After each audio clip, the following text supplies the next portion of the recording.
welcome to Dialogue. China has denounced a new set of major U.S. technology export controls as maintaining sci-tech hegemony that maliciously blocks and suppresses Chinese companies. The new set of sweeping rules has been described as the harshest ban on China's high-tech industry ever implemented. What are the new rules? Who do they target? And how will it affect China and the global tech industry?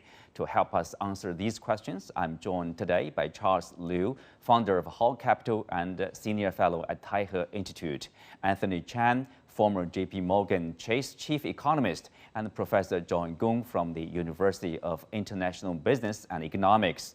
That's our topic. I'm Xu Qinduo.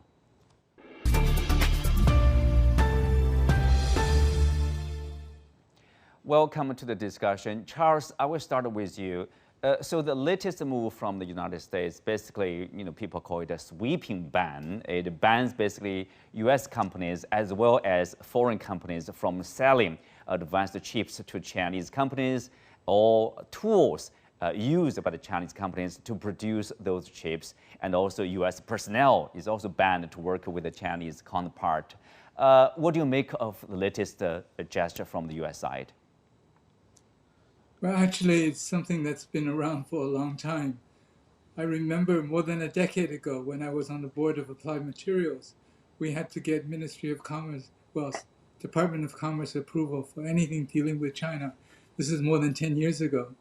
It's just getting harsher and harsher and harsher. And the long arm of the US reach is now getting, I'm sorry to say, almost ridiculous. The impact on the sector, not only for China, but for the rest of the world, is going to be significant. It's very, very harsh because it goes into great details on what is banned. It goes into great details even for US citizens who are working with Chinese companies on this. It's become quite personal as well. I think there will be ramifications because it also harms allies of the US, including Korea and Japan and so on, and the European companies.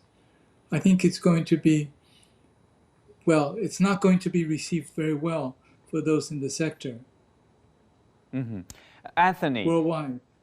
Yeah, Anthony, so what is the target of the U.S. move here? Well, the target is simply that the United States feels that some of this technology is being funneled into the military sector, and the U.S. strategy is to shut it down so that it does not occur. Now, obviously, some of that may be true, some of that is not true, so they take that position.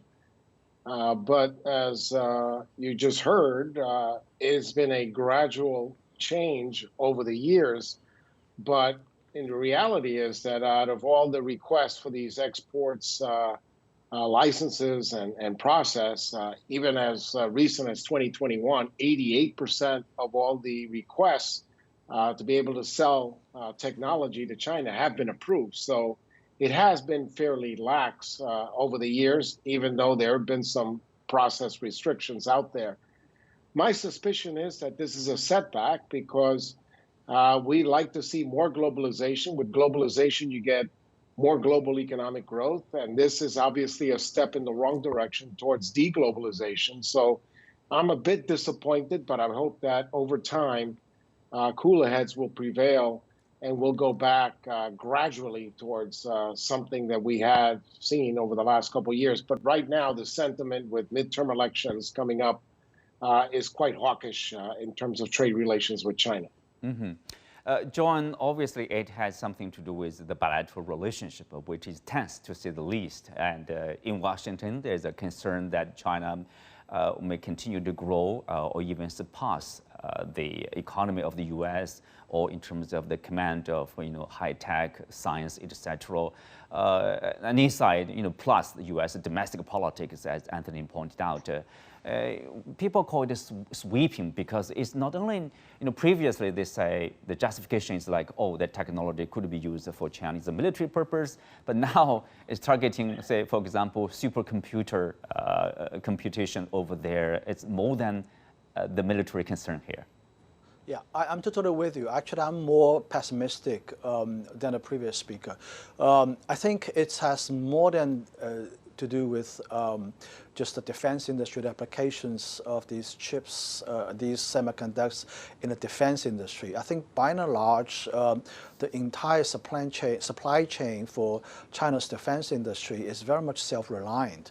So I think if there are any American chips involved, I don't think there's going to be a large proportion. I think this is more coming from a grand competition perspective, a bipartisan vision that the United States can't afford losing this technology competition.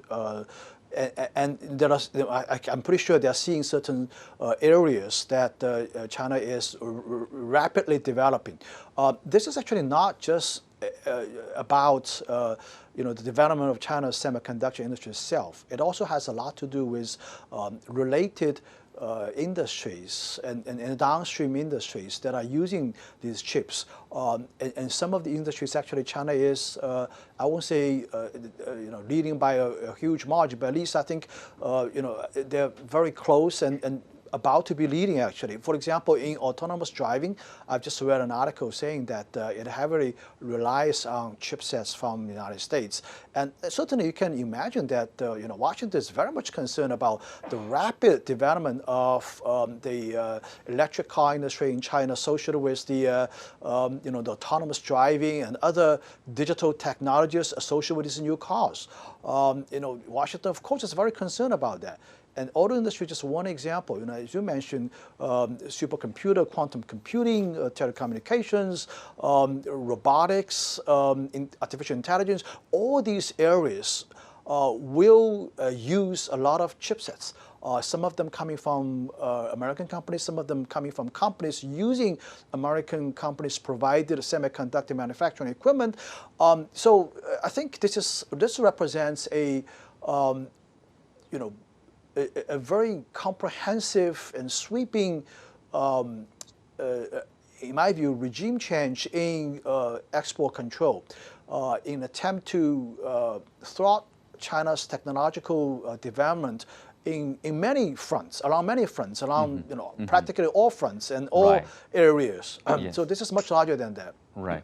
Anthony, previously, not long ago, the U.S. introduced a bill to reinforce the U.S. manufacturing capability to attract, semiconductor investors or companies to manufacture in the U.S. in order to ensure the U.S. leading position in this sector.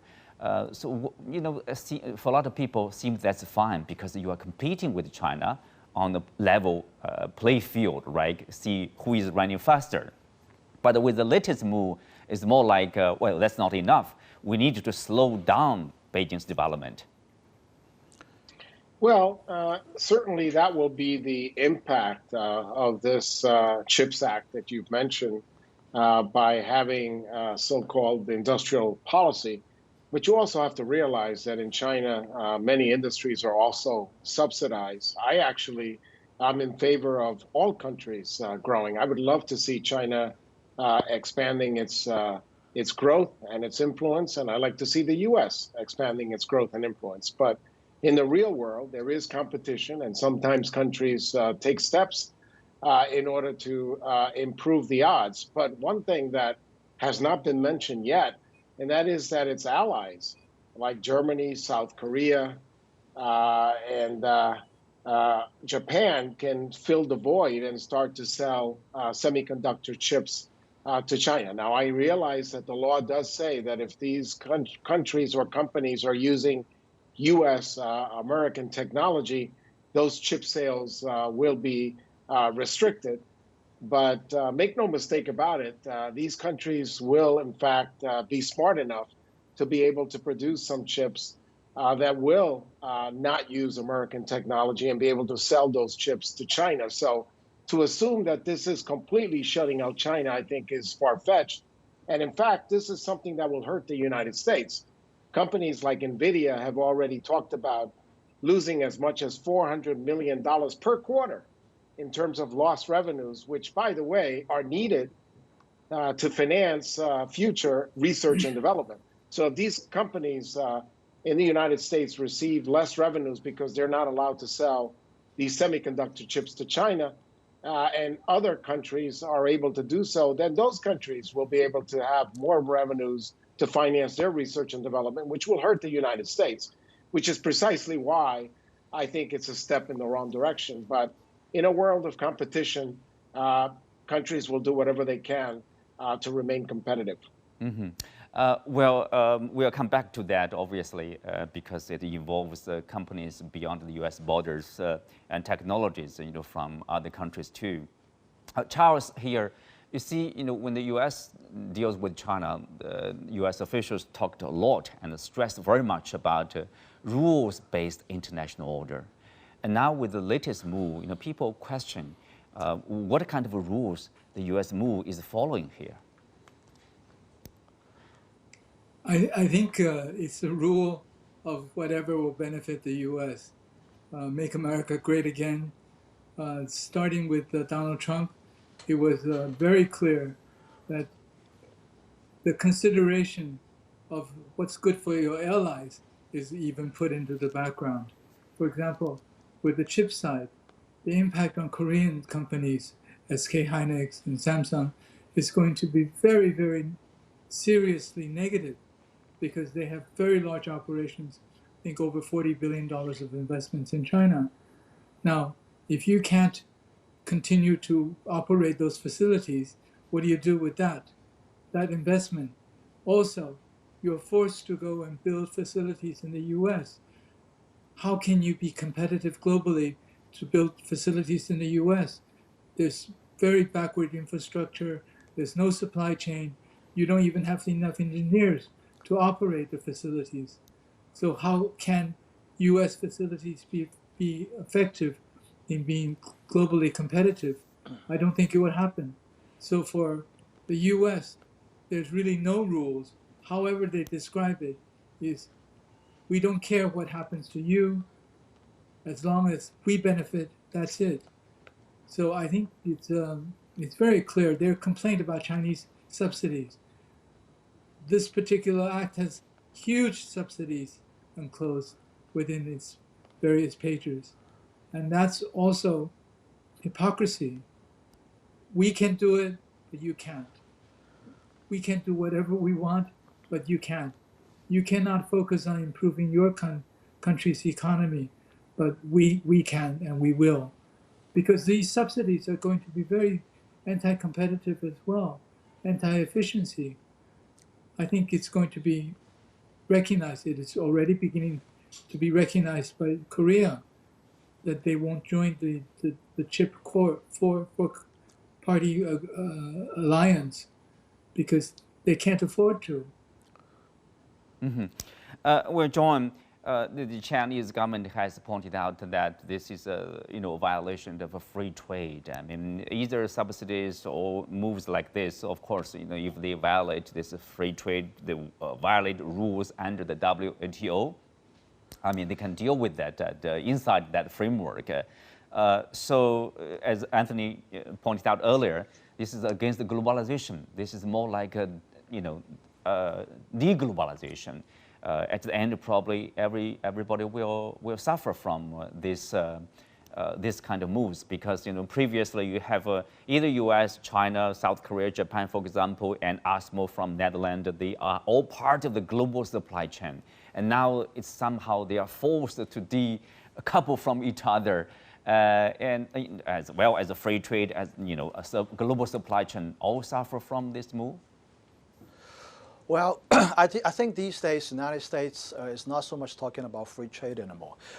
It's starting from the Trump administration, they're talking more about so-called fair trade. I think we can say that this is a violation of free trade, but at the end of the day, if this case is taken to the WTO dispute resolution panel, for example, I don't think it's going to go anywhere. In the GATT agreement, there is indeed a clause about an exemption for national security. But this clause is subject to debate, is subject to different interpretations. Now remember, even when the Trump administration came to power, the first trade war it initiated is precisely under the national security banner. And it's actually not so much against China, it's against a lot of countries. That's the tariffs imposed on steel. And steel itself can be, if steel can be used as an excuse for national security, what about the chips, right? So I think it's not so much of a moot point to to argue who is right, who is wrong, because I would even advise against the Ministry of Commerce here in China to go to the case to go with this case to the WTO, because it's not going to go anywhere in my view. So I think we can certainly say these things, but at the end of the day, China needs to develop its own indigenous technologies. I think that's just there's no point about reasoning with Washington on this issue. The chipsets are going to be shut out, and it's going to be shut out for good. And I think the Chinese government is already prepared for this day, it further provides more incentive and impetus to accelerate efforts in developing alternative solutions indigenously. I think that is what the Chinese government and many other Chinese companies in this space need to do. Mm-hmm. Anthony, earlier you mentioned about other foreign companies involved in this process. One U.S. official said, quote, "We recognize that the unilateral controls we are putting into place will lose effectiveness over time if other countries don't join us." Obviously, there is a possibility or resistance from other countries to follow the U.S. moves. For example, for some business, ASMO, they say, 20%, 40% of our products is with the Chinese market, which is probably the largest in terms of semiconductor. Why should we simply cut off this business? For what reason? Well, the answer is not asking the question of why should we. The answer is they're not going to. These countries and these companies will find a way to make a profit. They're not going to allow the United States to kill their companies. I think to assume that China will not be able to receive semiconductor chips from these countries at worst is a naive view. These companies have to make a profit, and they will do so. And when the United States realize that's happening, they will in turn have to kind of reassess the policy that they have, because if it's not effective and it's hurting U.S. companies, it's counterproductive. That's not going to happen overnight, because to some extent, many of these countries and companies are using American technology. But if it is not in the long-term profit interest of these companies to use American technology, guess what? They won't. And they will find a way to produce products that China can buy. And by the way, if you look at the evolving technology in China, they're not doing badly, even though one can argue that the United States has been getting very restrictive over the last couple of years. You see companies like SMIC producing very advanced chips, and already, even in this restrictive world, they're doing just fine. And I think that over the next several years, Chinese technology will continue to grow, and this will not be a severe blow to the advancement of China's technology. It will be just simply one more obstacle that they have to surmount, and they will. Mm-hmm. And the United States, unfortunately, will realize that very soon. Yeah. Charles, obviously, Anthony has made a good point. On one hand, of course, China will continue to invest and develop, indigenous technology based on their own investment, their own market, their own companies. To pursue the ability to produce more advanced semiconductors. On the other hand, for companies like from South Korea, from Japan, from Netherlands, or from other European countries, the Chinese market, which is important, critical even to their business, including the U.S. companies actually. The China market, 30% of their profit comes from the China market. So, some of them may find a way, like, okay, we will try to find a way not to use the U.S. technology probably to produce a certain part of this semiconductor, and then we can sell it freely to the China market. Absolutely. Absolutely. Especially since China is the largest trading partner of all these European companies in countries, and also for Southeast Asia, ASEAN countries as well. I think in terms of indigenous development of technology, that's been accelerated over the last 4 or 5 years in a massive way. 14 nanometers is basically covered, and 7 nanometers is on its way, but that covers already over 90% of the market.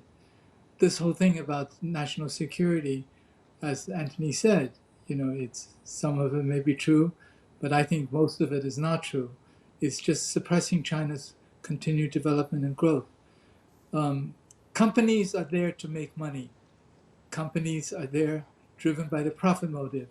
If it means setting up a factory in the US, make you anti-competitive, make you not competitive or inefficient, they will do it by saying it only, because these things take billions of dollars and many, many years to build. I don't think big companies are willing to commit to that, except maybe say some nice things to the US government. The key is the Chinese market, and as part of the Chinese market is tie into all of Asia. The rise of Asia just cannot be stopped. Well, John, obviously, there's likelihood those companies, foreign companies in particular, they will find a way to get around the U.S. ban, which is harsh against their business in the China market. But there's another scenario, that is they will be caught in the middle. On one hand, they don't like to lose the business with the Chinese counterpart. On the other hand, there's obviously, it's very difficult to defy Washington, remember, and Washington will make your life really difficult. But it's already happening. For Okay, example, Charles. Yeah. I'm sorry to interrupt. It's already beginning to happen. When Pelosi visited Seoul, the president was on vacation and couldn't see her because he didn't want to commit to the four-party agreement on chips. And other things that's beginning to happen in terms of refusing to buckle to U.S. pressure is OPEC Plus decides to reduce production by 2 million barrels a day. So I think many countries are beginning to say that we have to look out for our own self-interest as well. John, go ahead. Yeah, so I was just about to say that I think these things will be eventually worked out with the help of the foreign governments of these countries. For example, take the Samsung case as an example.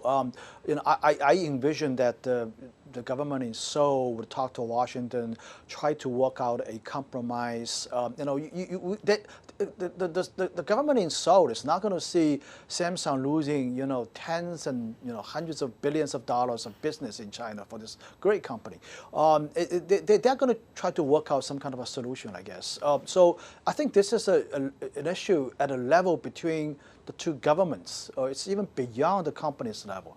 I mean, the companies can do only so much. I mean, they probably will find different ways, using the factories in China that do not use equipment from applied material, for example, from other semiconductor equipment companies. I mean, they can do things only to a certain extent, but ultimately, I think the government needs to step in and try to help with their own companies. And interestingly, I also would imagine that the Chinese government probably will also try to negotiate with Washington to reach some kind of a compromise. And I would definitely advise Ministry of Foreign Affairs, for example, to engage in a conversation with Washington, maybe trying to work out a solution if possible. But it's a very tough task, to say the least. I think our government is out there to protect companies here in China, but ultimately there's nobody to rely upon other than ourselves. So it's again, I would refer to the point that the Chinese companies need to step up and put acts together. But Anthony, here's the question. You see, this is almost like this, abuse of this concept of national security. if you take that point of view, like everything can be national security issue, like rare earth for the Chinese side, or other probably part of the Chinese technology or Chinese products along this global supply chain. You can see this is of national security. Somehow we cannot sell it to other countries. Probably the two governments should talk to each other and reach an agreement. Let's say okay, here's the bottom line. We cannot use the concept basically for everything we trade with each other. Well, of course, the concept of national security for selling steel, even selling steel to Canada, which obviously it has no real security threat to the United States, is a bit far-fetched.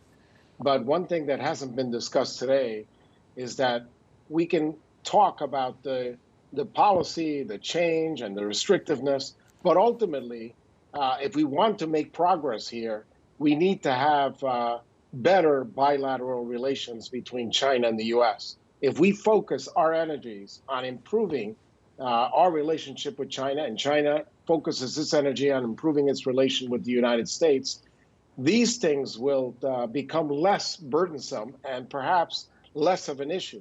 The minute that you have heightened political tensions between countries, bad things happen. And so right now, we are moving in the wrong direction. We need to move in the direction of improving those relations. And if we do that, I can assure everybody on this show that the conversation we're having today will be a lot different. Mm-hmm.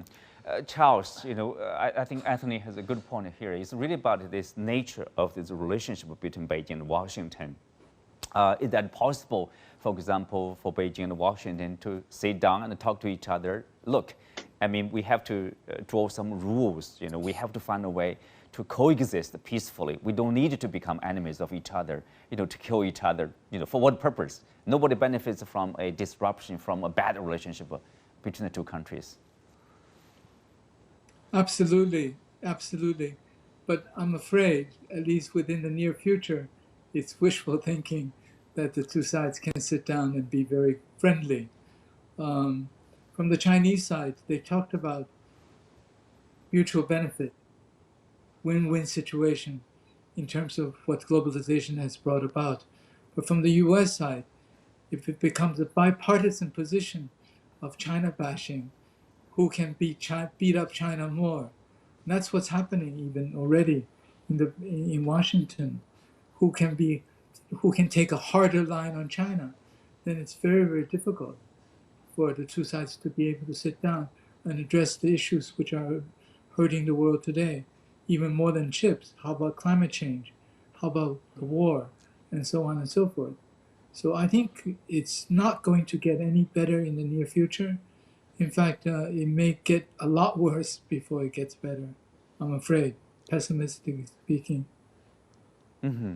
So, I mean, the overwhelming the tone in Washington is to keep China down, but then at the same time, I mean, as a country, the developing country, China and the Chinese, they do have a right to develop, and also do have a right to access and to develop their own high technology and science. Well, with that, we come to the end of today's show. Many thanks to our guests. You can also find us on the CGTN app on YouTube.